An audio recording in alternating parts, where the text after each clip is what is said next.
ጤና ይስጥልኝ። ማርቲን ዙቢሜንዲ የአርሰናል ተጫዋች ለመሆን የበለጠ መቃረሙን እየሰማን እንገኛለን። ከዚህ አንጻር ምን አይነት አገልግሎት ለአርሰናል ሊሰጥ ይችላል የሚለውን አንዳንድ ነጥቦች ለማንሳት እሞክራለሁ። እንግዲህ አርሰናል ጆርጊኒዮ ወደ ፍላሚንጎ የመሄዱ ነገር እርግጥ ነው። ቶማስ ፓርቴም ከቡድኑ ጋር የመቆየቱ ነገር እርግጥ አይደለም። ከቡድኑ ጋር ቢቆይ ቢያንስ የጆርጊኒዮ ቦታ መሸፈንም ስላለበት ያው የዙቢሜንዲ ወይ ደግሞ 6 ቁጥር ተጫዋች መምጣቱ ነገር ግድ ነው ማለት ነው። ዙቢሜንዲ ወደ አርሰናል መምጣቱ ነገር እየተረጋገጠ ይመስላል ማለት ነው። ዙቢሜንዲ ወደ አርሰናል ከመጣ በኋላ ምን አይነት አገልግሎት ሊሰጥ ይችላል የሚለውን እንግዲህ በዚህ እያሳለፍን ባለነው ሲዝን ላይ በአብዛኛው ያን 6 ቁጥር ቦታ እየሸፈነ የሚገኘው ቶማስ ፓርቴ ነው ለአርሰናል። ከቶማስ ፓርቴ ጋር በተወሰነ መልክ እያነጻጸርን አንዳንድ ነጥቦችን ለማንሳት እሞክራለሁ ማለት ነው። እንግዲህ ዙቢሜንዲ አጠቃላይ ነገር ለመስጠት ማለት ነው በመጀመሪያ ሞር መሃል ሜዳ ላይ የቴክኒካል ጥራት ለቡድኑ መጨመር የሚችል ተጫዋች ነው። ቴምፖ ኮንትሮል ማድረግ የሚችል አይነት ተጫዋች ነው። እርጋታን የሚሰጥ ተጫዋች ነው መሃል ላይ ማለት ነው። ከዛ በተጨማሪ ደግሞ ፕሬስ ሬዚስታንትም ነው ማለት ነው። ብቸኛ ፒቮት ሆኖ መጫወትም በአግባቡ ይችላል ማለት ነው። እነዚህ አይነት አቅሞች ያሉት ተጫዋች ነው። ለቡድኑ የበለጠ ደግሞ የታክቲክ ተለዋዋጭነትን ማሻሻል ይችላል ማለት ነው። ያ ማለት ቡድኑ ከኋላ መስርቶ ለመጫወት ሲሞክር ከፈለገ በ3 መጫወት ሲፈልግ ወይ 3-2-5 አይነት ከኋላ መስርቶ ለመጫወት ሲሞክር ወይ 4-3-3 ሆነ ወይ 4-2-3-1 ሆነ በማንኛውም አይነት የአቀራረብ ውስጥ ማለት ነው ይህን አይነት አማራጮችን በተሻለ መንገድ መስጠት የሚችል አይነት ተጫዋች ነው። አጠገቡ ለሚጫወቱ ተጫዋቾችም የበለጠ ወደፊት በነፃነት ሄደው እንዲሄዱ ማድረግ ይችላል ማለት ነው። ለዴክላን ራይስ የበለጠ የሳጥን ተጫዋች የበለጠ የተጋጣሚ ክልል ቦክስ ውስጥ እንዲገባ የሚያስችል እድል መፍጠር የሚችል ተጫዋች ነው። ይህ አጠቃላይ ምን ሊጨምር ይችላል ከሚለው አንጻር ነው። ነገር ግን አንዳንድ ነጥቦችን ነጥብ በነጥብ ለማየት እንሞክር ከፓርቴ ጋር በማነጻጸር ማለት ነው። የመጀመሪያው ከፖሴሽን አንጻር ነው። እንግዲህ በጨዋታ በአማካኝ ወደ 60 የሚሆኑ ኳሶችን የ2023-24 ሲዝን ላይ መንካት እንደሚችል እንግዲህ ቁጥሮቹ ያሳያሉ ማለት ነው። ቶማስ ፓርቴ በአማካኝ ወደ 64.3 ኳሶችን ነው የሚነካው። እንግዲህ ሪያል ሶሲዳድ እንደምናውቀው ቡድኑ ሞር የፖሴሽን ቡድን ነው። በ2023-24 ሲዝን ላይ በአማካኝ ወደ 55 የሚሆን % የኳስ ቁጥጥር የነበረው ቡድን ነው። በዛ ቡድን ውስጥ ነው የሚጫወተው። ስለዚህ ብዙ ኳስ የመንካት እድሉ በጣም ሰፊ ነው። ከዛ ውስጥ ወደ 60 የሚሆን በአማካኝ ኳስ የሚነካ አይነት ተጫዋች ነው። የበለጠ ሚድ ሰርድ ላይ ኦፕሬት የሚያደርግ ብዙ ኳሶችን ሉዝ የማያደርግ አይነት ተጫዋች ነው። በጫና ውስጥ መጫወት የሚችል ተጫዋች ነው። ተጋጣሚ ቡድን ጫና ውስጥ ቢከተው ያን አጋጣሚ ከአደገኛ ቦታ በማሸሽ ወይ ደግሞ ጨዋታውን ሪሳይክል ወይ ፖሴሽኑ ሪሳይክል በማድረግ ወይም ከእንደገና ሪሴት አድርጎ በመጀመር ከአደጋ መሸሽ ይችላል ማለት ነው። ሌላኛው ትልቁ አቅሙ ደግሞ የዙቢሜንዲ የቦል ሪቴንሽኑ ነው ማለት ነው። የቦል ሪቴንሽን ሬቱ በጣም ጥሩ ነው። ኳስ ይዞ የማቆየት ሬቱ ማለት ነው። የበለጠ ከፓርቲ አንጻር ስንመለከተው እንግዲህ ፓርቲ የበለጠ ቦል ኬሪየር ነው። በጣም አግሬሲቭሊ ወደፊት ኳስ ኬሪ ማድረግ የሚችል ተጫዋች ነው። በተለይ ደግሞ በጫና ውስጥ በሚሆንበት አጋጣሚ ማለት ነው። ይሄ ደግሞ በተወሰነ መልክ የተርኖቨር ሪስክ ይኖረዋል ማለት ነው። ኳሶች ተቀምተው ወደ ቡድኑ አደጋ ሊፈጠር የሚችልበት አይነት አጋጣሚ ሊፈጠር ይችላል ማለት ነው። የበለጠ ሪስክ የሆኑ አክሽኖችን ስለሚወስድ ማለት ነው ቶማስ ፓርቴ። ከዚህ አንጻር ዙቢሜንዲ የበለጠ ሞር ሴፍ ነው። ሞር ስቴቢሊቲን መፍጠር ይችላል። እርጋታንና ጥንቃቄን ሊጨምር ይችላል ለቡድኑ ማለት ነው። ፓርቴ ደግሞ ዳይናሚዝም ነው ሊፈጥር የሚችለው ለቡድኑ።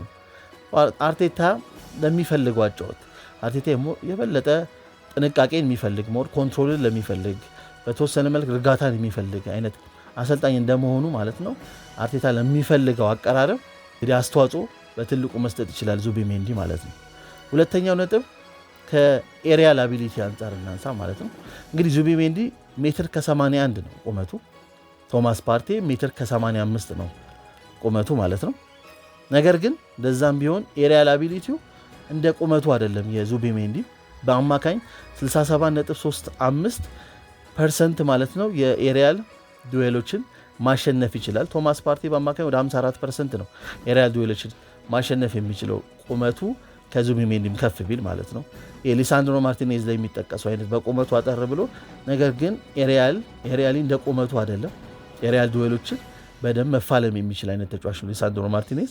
እንደዛ ሁሉ ዙቢሜንዲም እንደ ቁመቱ ሳይሆን ከቁመቱ በላይ እንደዚህ አይነት ዱዌሎችን ኤሪያል ዱዌሎችን ሴት ፒሶችን መከላከል በደንብ ይችላል ማለት ነው። ቁጥሩ ከዚህ አንጻር ጥሩ ነው ማለት ነው። ሌላኛው ደግሞ ከዲፌንሲቭ አትሪቢዩቶቹ አንጻር እንመልከት። ታክሎችን፣ ኢንተርሴፕሽኖቹን ለመመልከት እንሞክር። እንግዲህ በጨዋታ በአማካኝ 2.1 ታክሎችን ያደርጋል ማለት ነው፣ ስኬታማ ታክሎችን። እንደገና ደግሞ በተመሳሳይ ኢንተርሴፕሽኖችን በጨዋታ ወደ 1.6 ያደርጋል። ከዛ በተጨማሪ ደግሞ በጣም ጥሩ የሆነ ፖዚሽናል ፕሌይ፣ ለፖዚሽናል ፕሌይ በጣም የሚመች አይነት ተጫዋች ነው። የበለጠ ኳሶችን ኢንተርሴፕት ሲያደርግ ሞር አግሬሲቭ ከመሆን ይልቅ በብልሃት ማለት ነው ብዙ ክሊን የሆነ ኢንተርሴፕተር ነው በብዛት ማለት ነው። ታክሎቹም በአብዛኛው ክሊን ነው፣ ያን ያህል አግሬሲቭ አይደለም ማለት ነው። ይህን አግሬሲቭነት የምንመለከተው የበለጠ ቶማስ ፓርቲ ላይ ነው። ቶማስ ፓርቲ በጨዋታ 2.5 አይነት ታክሎችን ይወርዳል፣ 1.8 ኢንተርሴፕት ያደርጋል በጨዋታ ማለት ነው። እና ግን የበለጠ እንደምናስተውለው የበለጠ አግሬሲቭ ነው። ስለዚህ ይሄ አግሬሲቭነቱ ለካርድና ቡድኑን ለአደጋ የሚያጋልጠው የሚሆነው ማለት ነው። ዙቢሜንዲ ግን የበለጠ ሞር ፖዚሽናል ዲሲፕሊን ያለውና ሞር ክሊን ታክለር ነው። ፕላስ አንቲሲፔት በማድረግ ነው ኳሶች ኢንተርሴፕት ለማድረግ የሚሞክረው። ሌላኛው ነጥብ ከፓሲንግ አንጻር እንመልከት። ከፓሲንግ አንጻር ሞር ዙቢሜንዲ የሾርት እና ሚዲየም ፓሶቹ በጣም ጥሩ ነው። አጭርና መካከለኛ የምንላቸው ፓሲንግ አኩሬሲው በአማካኝ ወደ 84.9% ነው። ፓሲንግ አኩሬሲ በጨዋታ ወደ 56 ወይም ወደ 57 አካባቢ ፓሶችን ያደርጋል ማለት ነው። ከዛ ውስጥ ወደ 30 የሚሆነው ፐርሰንቱ ወደፊት ነው፣ ፎርዋርድ ፓሶችን ነው የሚያደርገው ማለት ነው። ነገር ግን ቀድሜ እንደጠቀስኩት የበለጠ ከረጃጅም ፓሶች ይልቅ ሞር አጭርና መካከለኛ ፓሶች ላይ የበለጠ በጣም ጥሩ ነው ማለት ነው። ዙቢሜንዲ በሁለቱንም እግሮቹን በመጠቀም እነዚህን ፓሶች ወይም ትሩ ቦሎችን መስጠት ይችላል ማለት ነው። በጣም ጥሩ ትሩ ቦሎች በቀኝ እግሩ በግራም እግሩ መስጠት ይችላል፣ አጫጭንና መካከለኛ የሆኑ ፓሶችን ማለት ነው። ነገር ግን ረጃጅም ኳሶችን፣ ስዊች ፕሌዎችን እንደዚህ አይነት ነገር ላይ የበለጠ ማሻሻል የሚጠበቅበት አይነት ተጫዋች ነው ማለት ነው። ፓሲንግ አኩሬሲውን የፓርቲን ከተመለከተ የበለጠ የተሻለ ነው። ቁጥሩን ካየነው ፐርሰንቴጁን 89% አካባቢ ነው በ90 በጨዋታ ደግሞ ወደ 59 ወደ 60 አካባቢ የሚጠጋ ፓሶችን ያደርጋል ማለት ነው። ከዛ በተጨማሪ የበለጠ እሱ ለስዊች ፕሌዎች ወይም ጨዋታን ለመገልበጥ የሚመች አይነት ተጫዋች ነው። ከዚህ አንጻር የተሻለ ነው ፓርቲ ማለት ነው።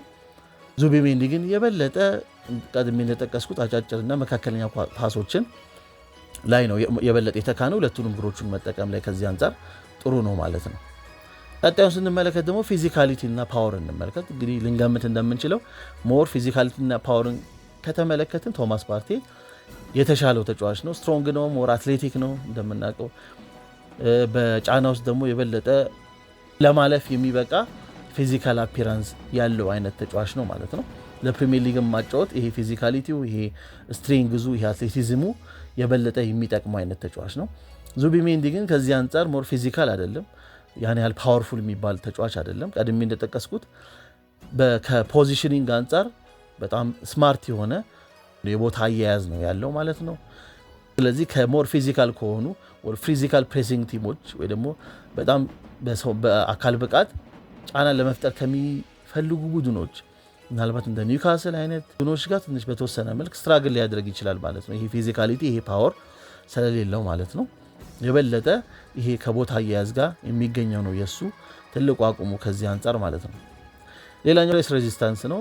በጣም ጫናዎችን መቋቋም ጫና በሚፈጠርበት ጊዜ በተጋጣሚ ቡድን ፕሬስ በሚደረግበት ጊዜ ሞር ሬዚስት ማድረግ የሚችል አይነት ተጫዋች ነው። በጠባብ ስፔሶችም ጥሩ መጫወት የሚችል ተጫዋች ነው ማለት ነው። በጫና ውስጥም በእንደዚህ አይነት ፕሬሲንጎች ውስጥም ውሳኔዎቹ በጣም ጥሩ ናቸው ማለት ነው። ያን ያህል ቡድኑን አደጋ ውስጥ የማይከቱ አይነት ውሳኔዎችን መወሰን ይችላል ማለት ነው። በመቀጠል ደግሞ አንድ ለአንድ አይነት መከላከል ላይ ብንመለከተው እንግዲህ በአማካኝ በግራውንድ ዱዌሎችን ማለት ነው የመሬት ላይ ፍልሚያዎችን በፐርሰንት ወደ 60% አካባቢ ማሸነፍ ይችላል። በአብዛኛው ግን ቀድሜ እንደጠቀስኩት እንቅስቃሴዎችን የበለጠ አንቲሲፔት ማድረግ አይነት የሚችል አይነት ተጫዋች ነው ማለት ነው። የበለጠ አንድ ለአንድ ፍልሚያው ላይ በፊዚካሊቲ ወይም በኃይል ከመፋለም በበለጠ መንገድ ሞር እንቅስቃሴዎችን አንቲሲፔት በማድረግ በተገቢ ሰዓት ትክክለኛ ቦታ ላይ በመገኘት ነው ይሄንን መከላከል ማድረግ የሚመርጠው ማለት ነው። ከአንድ ለአንድ ፍልሚያ ይልቅ ቀድመን የጠቀስነው ፊዚካሊቲ እና ፓወር ያው እንደ ዲስአድቫንቴጅ ስለሚሆነው በዚህ አጋጣሚ ማለት ነው። ፓርቲ ግን ይሄ ስትሬንግዝ ይሄ ፊዚካሊቲ ስላለው አንድ ለአንድ ፍልሚያው ላይ የበለጠ ሞር ፎርስፉል ሆኖ ይህንን አጋጣሚዎች ማሸነፍ ይችላል ማለት ነው። ሶ የበለጠ ዙቢሜንዲ ሞር ፒውር ነው 1v1 ዱዌሎች ላይ በጥንቃቄ ያን ያህል አደጋ በማይፈጥር መልኩ ነው እነዚህን እንቅስቃሴዎች የሚያደርገው ማለት ነው። ሶ በአጠቃላይ ዙቢሜንዲ ወደ አርሰናል ከመጣ በኋላ በዋናነት መሀል ሜዳው ላይ ቴክኒካሊቲ ይጨምራል። የቡድኑን ቢውልዳፕ እጅጉን የሚያሻሽል ይሆናል ማለት ነው።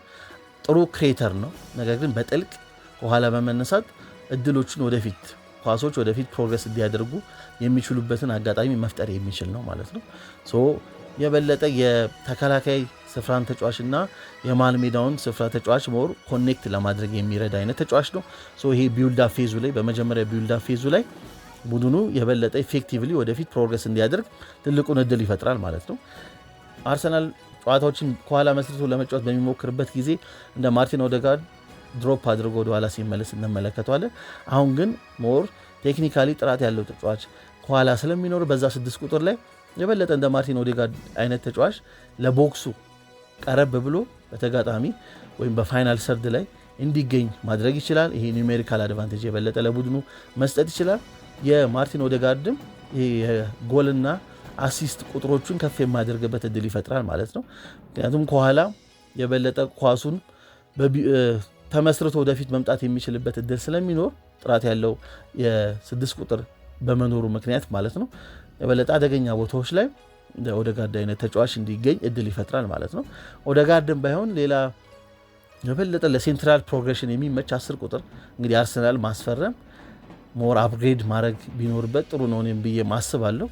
ከኦዴጋርድ ይልቅ ኦዴጋርድን አፕግሬድ በማድረግ ወይም ከኦዴጋርድ ከፍ ያለ የበለጠ ሴንትራሊ ፕሮግረስ ማድረግ የሚችል የበለጠ ሪስክ ቴከር የሆነ ማለት ነው ጥሩ ቦል ኬሪየር የሆነ ወይ ጥሩ ቦል ድሪብለር የሆነ አይነት ተጫዋች የበለጠ ሪስክ የሚወስድ አት ሴም ታይም ደግሞ እቺ ዞን 14 የምንላት ኤሪያ ላይ አደጋ ሊፈጥር የሚችል ጥሩ የጎል ትሬት ሊሆን የሚችል ማለት ነው። እነዚህ ነገሮች የያዘ አይነት ሜይ ቢ እንደ ብሩኖ ፈርናንዴዝ አይነት ልንል እንችላለን። የበለጠ እንደሱ አይነት ሪስክ ቴከር ፕላስ ደግሞ ጎል ትሬት የሆነ ማለት ነው። በዛች ከቦክሷ ውጭ ባለችው ዞን 40 በምትባለውን ቦታ ላይ በደንብ ኦፕሬት ሊያደርግ የሚችል አቅሙን ማሳየት የሚችል አይነት ተጫዋች አሰን አፕግሬድ ከኦዴጋርድ ማለት ነው ማግኘት ቢችል ከኋላ ያለው የቡድኑ ቴክኒካል ጥራት በዙቢሜንዲ አማካኝነት በመጨመሩ እንግዲህ የግብ ዕድሎችን የበለጠ የሚፈጥሩበት ግቦችን የሚያስቆጥሩበት እንግዲህ አጋጣሚዎች ሊፈጠሩ ይችላሉ ማለት ነው። ዙቢሜንዲ ምናልባት ፕሪሚየር ሊግ ላይ ቴክኒካሊቲው ምንም የሚያጠያይቅ አይደለም። እንግዲህ ላሊጋ የሞር የቴክኒካል አቅምን የሚፈልግ አይነት ሊግ እንደሆነ ይታወቃል። ፕሪሚየር ሊግ ላይ ስንመጣ የበለጠ ፊዚካሊቲ የሚፈልግ አይነት ሊግ ነው። የበለጠ ኃይል የሚፈልግ ነው። አክቹሊ የጊዜውም እግር ኳስ ተጫዋቾች የበለጠ አትሌቲክ ናቸው። የበለጠ ሞሮፍ ስልጠናውም የወታደር አይነት የሶልጀር አይነት ስልጠና ነው ማለት ነው። አግሬሽን አለው፣ ሩጫ አለው። የበለጠ ይሄ አንድ ለአንድ ፍልሚያዎች በደንብ አሉ ማለት ነው። ኢንቴንሲቲ ያለው ደግሞ ወደ ፕሪሚየር ሊጉ ስንመጣ ደግሞ ኃይለኛ ቴምፖ ነው ያለው፣ ሞር ኢንቴንስ ነው። ከዚህ አንጻር በተወሰነ መልክ ይሄ ፊዚካሊቲ እና ፓወር ላይ በተወሰነ መልክ ሊቸገር ይችላል ብዬ አስባለሁ ዙቢሜንዲ በተወሰኑ ጨዋታዎች ላይ። ነገር ግን ያለ ምንም ጥያቄ የለውም ቡድኑ ላይ ቴክኒካል ጥራት ሊጨምር እንደሚችል ማለት ነው። ምናልባት ይሄ ዝውውር የዙቢሜንዲ ዝውውር ሜይ ቢ ከጥቂት ዓመታት በፊት ቢሆን ሞር ኳሶችን መቆጣጠር ወይ ኳሶችን ብዙ ፕሮሰስ ማድረግ አንደኛው ድልን ማግኛ መንገድ ስለሆነ ማለት ነው ኳስን ለመቆጣጠር የሚመች አይነት ተጫዋች ነው ማለት ነው። ስለዚህ ኳሶችን ለመቆጣጠር ለሚፈልግ አይነት አሰልጣኝ በጣም ምቹ ነው የሚሆነው። ያችን 6 ቁጥር ቦታ ብቸኛ ፒቮት በመሆን በጥሩ ሁኔታ ማገልገል ይችላል ማለት ነው። አሁን ግን የበለጠ ኳሶችን ከመቆጣጠር ይልቅ ሞር ሞመንቶችን መቆጣጠር የበለጠ ሞር ሪትሚክ የሆነ አይነት እግር ኳስ ነው የምንመለከተው ማለት ነው። ኳስን ሳይቆጣጠሩ ነገር ግን ጨዋታውም በደንብ ተቆጣጥረው የበለጠ አደጋ ፈጥረው የምንመለከታቸው አይነት ቡድኖች አሉ። ፍልሚያዎች በደንብ እንመለከታለን ማለት ነው። ይሄ ፊዚካል የሆነ ፍልሚያው ማለት ነው እና በተወሰነ መልክ ጥያቄ የሚኖረኝ ከዚህ አንጻር ነው የሚሆነው ማለት ነው። አሁን ሮድሪ ኳስን ለመቆጣጠር ለሚፈልግ ቡድን አስፈላጊ ተጫዋች ነው። በጣም ጥሩ ተጫዋች ነው፣ ምንም ጥያቄ የለውም። ነገር ግን ሮድሪ እንደዚህ አይነት ብቻ 6 ቁጥር አይደለም ማለት ነው። ሞሮፍ ለፖሴሽን ለሚፈልግ አይነት ወይም ኳሶችን ለመቆጣጠር ለሚፈልግ አይነት ቡድን ብቻ የሚሆን ሳይሆን ፊዚካሊቲውም አት ዘ ሴም ታይም ለፕሪሚየር ሊጉ የሚሆን ነው ማለት ነው። ፍልሚያዎችን ማሸነፍ ይችላል። አንድ ለአንድ ይሄ ሞር ፓወርፉል ነው፣ የበለጠ ቦል ወደፊት ኬሪ ማድረግ ይችላል። ፕላስ ደግሞ አት ዘ ሴም ታይም የጎል ትሬትም ነው። ነገር ግን የሚፈልገው አይነት ፊዚካሊቲ ፕሪሚየር ሊግ የሚፈልገው አይነት ፊዚካሊቲ ኢንቴንሲቲም አት ዘ ሴም ታይም መስጠት የሚችል አይነት ተጫዋች ነው ዙቢሜንዲ። ከዚህ አንጻር ምናልባት በተወሰነ ጊዜም ሊፈልግ ይችላል የበለጠ ሪትም ውስጥ ወይም ፕሪሚየር ሊጉን በተወሰነ መልክ መላመድን ሊፈልግ ይችላል ማለት ነው። ነገር ግን አንድ ጥያቄ የማይኖረው ለቡድኑ መሀል ሜዳ ቴክኒካል ጥራት መጨመር የሚችል ነው ማለት ነው። እንግዲህ አርቴታ እንደዚህ አይነት ዝውውሮችን ከዚህ በፊትም አድርጓል። እንግዲህ ዙቢሜንዲ የቀድሞ የቡድን አጋሮቹን ኦዴጋርድንና ሚኬል ሜሪኖን ነው እንግዲህ ድጋሚ የመቀላቀል እድል የሚኖረው።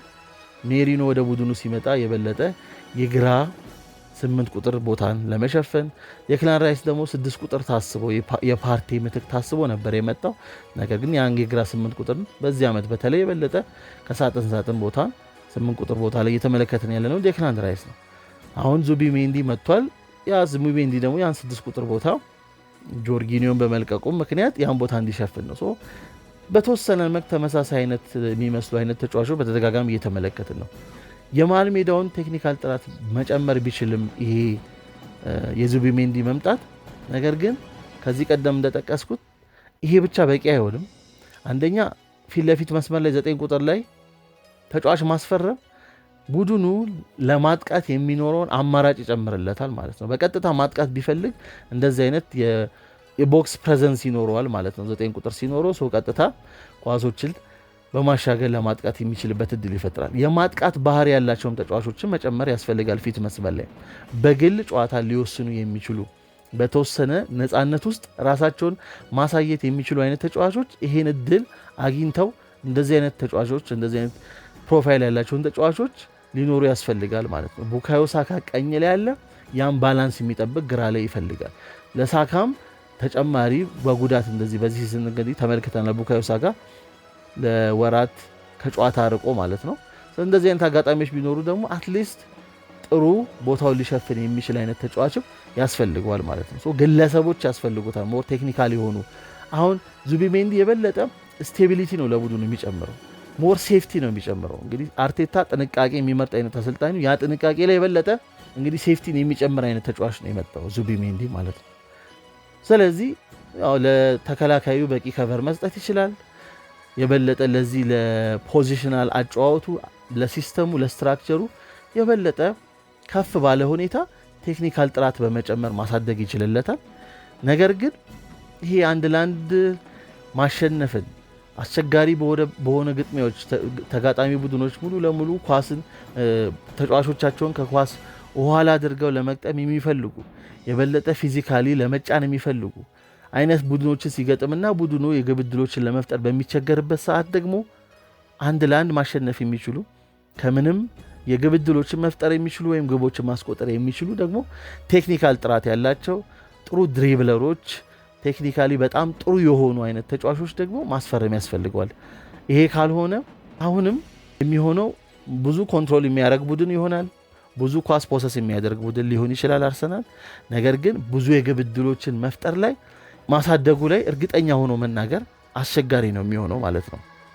ኦፍኮርስ ቀድሜ እንደጠቀስኩት ከኋላ ያለው ቢልድ አፕ ፌዝ በጥሩ ቴክኒካል ተጫዋች በጥሩ ቴክኒካል 6 ቁጥር ምክንያት መሻሻሉ አንድ ነገር ሆኖ ሳለ አት ዘ ሴም ታይም ደግሞ በቀኝ 8 ቁጥር ላይ ምናልባት ኦዴጋርድ ከሆነ አሁንም ኔክስት ሲዝን ላይ የምንመለከተው ለኦዴጋርድ አይነት ተጫዋች ሞር ወደ ኋላ ድሮፕ ከማድረግ ይልቅ የበለጠ የተጋጣሚ ክልል ቦክስ ላይ የበለጠ መኖሩ የኒውሜሪካል አድቫንቴጁን የበለጠ ደግሞ አደገኛ ቦታ ላይ መገኘቱ እድሎችን ከዚህ በፊት ከነበረው በበለጠ ሊሰጥ ይችላል። ነገር ግን ቀድሜ እንደጠቀስኩት አንዳንዴ ዝግ በሆነበት አጋጣሚ ተጋጣሚ ቡድን ሁሉንም እድሎች በሚከለክልበት አጋጣሚ ይሄ ኢንዲቪጁዋል ብሪሊያንስ የሚያስፈልግበት ጊዜ አለ ማለት ነው። ያ ለዛ ኢንዲቪጁዋል ብሪሊያንስ ይሄ እንደዚህ አይነት አቅም ያላቸው ተጫዋቾች ወደ ስብስቡ መምጣትም አስፈላጊ ይሆናል ማለት ነው። ነገር ግን ማርቲን ዙቢሜንዲ ምናልባት ለሚተካው አሁን ጆርጊኒዮ አይነት ጆርጊኒዮም ሌላ አንድ ቴክኒካል ተጫዋች ነው። ጥሩ ቴክኒክ ያለው አይነት 6 ቁጥር ነው። ለእሱ አይነት ተጫዋች በጣም ጥሩ ተኪ ነው እንግዲህ ወደ ስብስቡ አርሰናል እንግዲህ እያመጣ ያለው። ከዛ ውጭ ያለውን እንግዲህ ወደ ቡድኑ ከመጣ በኋላ ጨዋታዎችን ሲያደርግ የምንመለከት ይሆናል። ምን ያህል በፕሪሚየር ሊጉ ላይ ወይ ደግሞ በዚህ ስብስብ ውስጥ ሊጨምር ይችላል የሚለውን ምንመለከት ይሆናል። እናንተም የዙቢሜንዲ ወደ ስብስቡ መምጣት እንዴት ትመለከቱታላችሁ? ምን ሊጨምር ይችላል ብላችሁ ታስባላችሁ? ለአርሰናል በአጠቃላይ አርሰናል በክረምቱ የተጫዋቾች ዝውውር መስኮት ላይ ምን አይነት ተጫዋቾችን ማስፈረም አለበት? በተሻለ በዋንጫ ውድድር ዓመቶችን መጨረስ እንዲችል ማለት ነው። ከዚህ ከፍ ባለ ደረጃ ምን አይነት ተጫዋቾችን ማስፈረም ያስፈልጋል ብላችሁ ታስባላችሁ? ምን አይነት ተጫዋቾች ከስብስቡ መውጣት አለባቸው ብላችሁ ታስባላችሁ? እስኪ ከዚህ ጋር የተገናኘ አንዳንድ ሀሳባችሁን በኮሜንት መስጫው ላይ አድርሱኝ። አመሰግናለሁ።